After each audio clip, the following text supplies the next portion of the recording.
Hey you guys, and welcome back to my channel, and today's video is one that was long overdue. I asked you on Instagram, I think almost a month ago at this point, so you can tell how long overdue this video is, to kind of share with me your opinions on some overrated skincare. So like overrated serums, overrated moisturizer, overrated sunscreens, etc. I just chose those three specific categories because I think those are kind of the three like key main categories of skincare.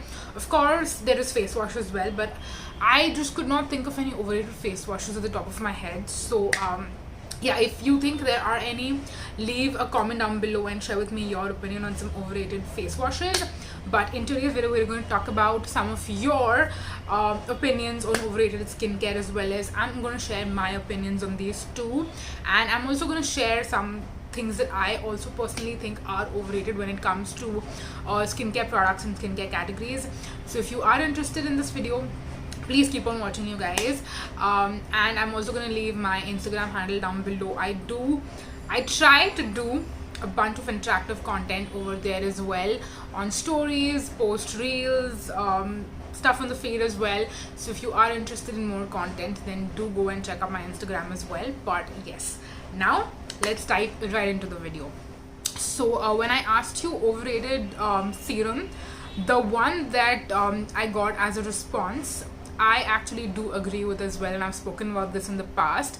The Innisfree green tea seed serum. One of you told me that in your opinion this is an overrated serum, and I totally do agree with that.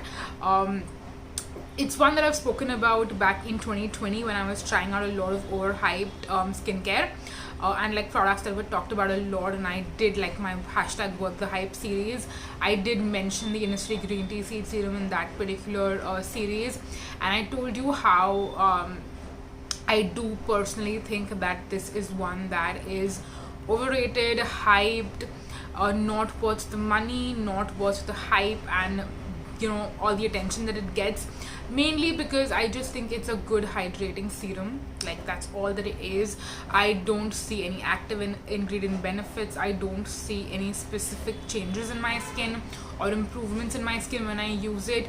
And for how expensive it is, obviously you get a good amount of product in it, which is great, but I still don't see why you should pay so much money for this particular product, especially when you can get vitamin C serums, niacinamide serums, AHA, BHA serums, so much better stuff from other brands that are way more affordable. So yeah, this is one that I totally, completely, 100% agree with. And let me know down below, let me know if you think that this is actually worth the hype and it's not overrated. That's what I want to know. So yeah, leave your thoughts down below. I also want to quickly talk about some more serums that I personally think are overrated and overhyped. Of course, Estee Lauder ANR. I mean, I was just watching a video yesterday by Shreya Jain where she spoke about how ANR specifically is a product that either people love or people hate. She belongs to the former category, I belong to the latter category. I don't hate ANR, I just think that it's so much more expensive. Like, it is truly, like, it's painful to spend that kind of money on a skincare product. It's like 3 to 4 times more expensive than Innisfree green tea seed serum. Like, that's how expensive it is. And when you see no benefits, absolutely no benefits out of it, it's like, did I just literally flush down my money down the drain? Like, that's how it feels. So I think that's another product that is overrated in my personal humble opinion, and I know that there are going to be some people who are going to agree with me or disagree with me, and it is what it is. So yeah, that is one that literally came at the top of my head when I was like, that is overrated. Another one that I see a lot, like, the only person I see speak about this one, so I don't think I should call it overrated, but I know that there are other people out there as well who love the Lancome Genifique serum. That is also supposed to be like having, peptides, anti-aging ingredients, blah blah blah, god knows what not.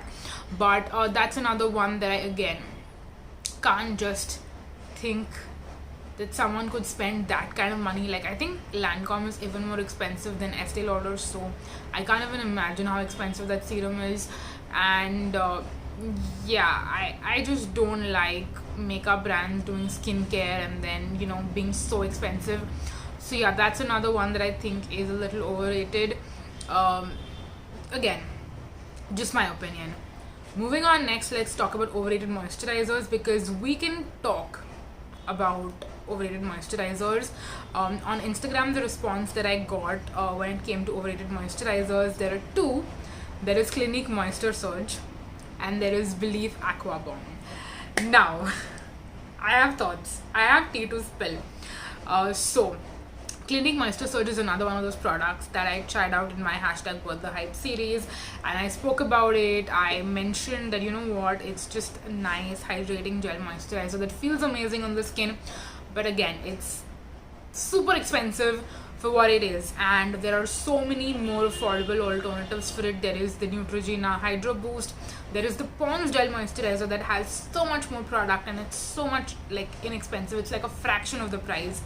And there are some people who did get mad at me when I in that video in the comment section, and they spoke about how I should check ingredients more, I should, you know, do more research, my opinion is wrong, there's that, God knows what not. I never spoke about those things because I was like, okay, I mean, I understand if you don't agree with my opinion, we all have different opinions, it's fine. I was not offended, I wasn't hurt or anything.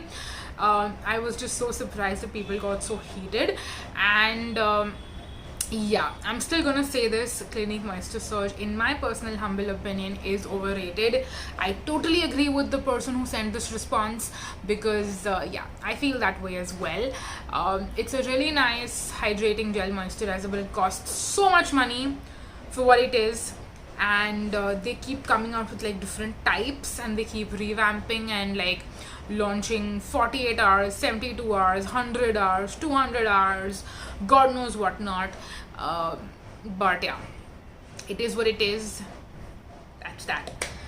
Belief Aqua Bomb. Now this is one that I also wanted to try, but I think after trying out the Clinique Moisture Surge, I just understood that, you know what, all these high-end products from all these high-end brands are basically the same thing. A lot of times they're all owned by the same parent company. Like, there are a bunch of companies, like different brands that are under one particular parent company, and a lot of times these are made in the same labs, these have the same ingredients, they have different marketing, because that's what this is all about. It's all about branding, it's all about marketing. So they might have different claims per se, but it's all the same. So that's when I was like, I don't want to get Belief Aqua Bomb. And also I think after that I went cruelty free as well in September 2020, and I do believe that Belief is not cruelty free. So yeah, that's another reason that I can't justify buying it, and I obviously can't justify paying so much money for it. But I would say though that you could easily get something that's so much more affordable, like the Pond's Gel Moisturizer, or even the Neutrogena Hydro Boost Gel moisturizer, that is going to be pretty much just like the Belief Aqua Bomb and just like Clinique Moisture Surge, just a lot more affordable. So yes, I completely 100% agree that these are some overrated moisturizers. I can't really think of any other overrated moisturizers at the top of my head. I would say the Innisfree creams and the Face Shop creams at one time had a lot of hype. They got a lot of attention. I don't think they get as much attention anymore. So as of today, I would not say that they're super duper overrated, but they were at one point of time. The Sunday Riley moisturizers also, I want to say, are kind of overrated, because I have used the CEO cream and I have used the Tidal cream. I've used both. I got tiny like mini sizes of them, and those I would also say are kind of overrated. I don't see as many people again talking about them anymore. So yeah, for that reason I would say that there may be more like, not overrated, but they're like super expensive for what they are. They would kind of fall in that category. So yeah, that was that. Moving on to overrated sunscreen. Now there is one thing that I want to say: no sunscreen in my opinion is ever overrated. I mean, there might be a sunscreen that has a lot of hype surrounding it, you know, at a particular time, but when it comes to sunscreen, I make exceptions. For the simple reason being that it's very hard to find a sunscreen that you really like. So when you find a sunscreen that works for you, that you really like, that you want to stick to, just stick to it. just stick to it and don't change, because it's again hard to find a sunscreen that you love, and it's a very important step in your skincare routine. So no matter what, if you find something that works, stick to it and don't change. Don't listen to anyone else, don't listen to me, don't listen to your friend, don't listen to any blogger out there on the internet. If you find something that works for you, just stick to it. That being said, if we have to talk about overrated sunscreen, I didn't get any responses from anyone, so I think that tells me that most of you agree with me that no sunscreen is overrated. But if I have to say one sunscreen that I personally found to be overrated, just in my personal opinion, and I want to give credit where credit is due, but I also want to share my opinion without being judged for it. So the sunscreen that I think is a little bit overrated, in my personal humble opinion, are the Recoil sunscreens.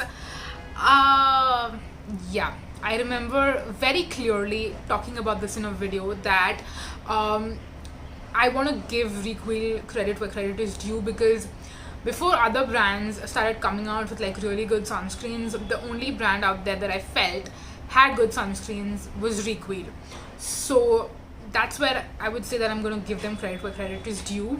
But when it comes to their tinted sunscreen, their matte sunscreen, these are all really great sunscreens. But if you ask me, as of June 2020, do you think that those stand like a chance in the market? I would say no, because I think people who fall in love with it and have used it really like it and will continue to use it. But there are so many newer sunscreens that are coming out now and have come out in the past couple of months. There is Sunscoop that is coming out with so many sunscreens that I'm dying to try out, but they look absolutely amazing and brilliant. There is the Faye sunscreen, there is the Dermaco sunscreen, there is just so many new sunscreens, new brands coming out, and so many like just great options that are out there. Even Dermaco is coming out with so many sunscreens. They have a tinted one now, the hyaluronic one is obviously amazing, then they have the fluid one as well, which I'm not into, but I get people might really like. There is so many options out there, which is why I feel like the Recoil blue one, it's not bad, but it doesn't stand a chance in front of like some of these newer formulations. The Recoil tinted one I did really like when I first got it, and I still have my tube and I will use it occasionally. But with tinted sunscreen, again, I feel like that particular one, just the tint is not the best, and they can obviously do better when it comes to tinted sunscreens. I think again, that's a matte one, so there are certain not matte one, sorry, that's a mineral one, so there are certain restrictions, when it comes to mineral sunscreens too. So I get all of that, I get everything, but I just don't think that those would compare. Like, if I had to rank some of the newer sunscreens that are coming out in the market and I had to rank them along with the Recoil ones, the Recoil ones wouldn't top the list, if that makes any sense. So again, that's just my opinion. I don't know if people would agree with that or disagree with that. So if you have thoughts, please share them with me in the comment section, and whether you agree with me or disagree with me is totally fine. So yeah, that was that. I do want to do more overrated videos when it comes to like overrated perfumes, overrated makeup, overrated skincare, all of that stuff, and I want to include you guys' opinion in those videos. So if you're interested to see such videos, let me know down below in the comment section. Let me know that you like the series, so that I will continue doing these videos, and I feel like I will also get to voice my opinions that I'm sometimes a little scared to share, because I think it'll get way too much backlash. So yeah, if you would like to see more videos in this series and me doing like a part 2, part 3, part 4, let me know down below, and let me know your thoughts as to everything that I shared in this video. And yeah, that's gonna be it. Thank you so much for watching, and thank you so much for listening to me. So yeah, that's gonna be it for this video, and I'm gonna see you in my next one. Bye guys, bye bye.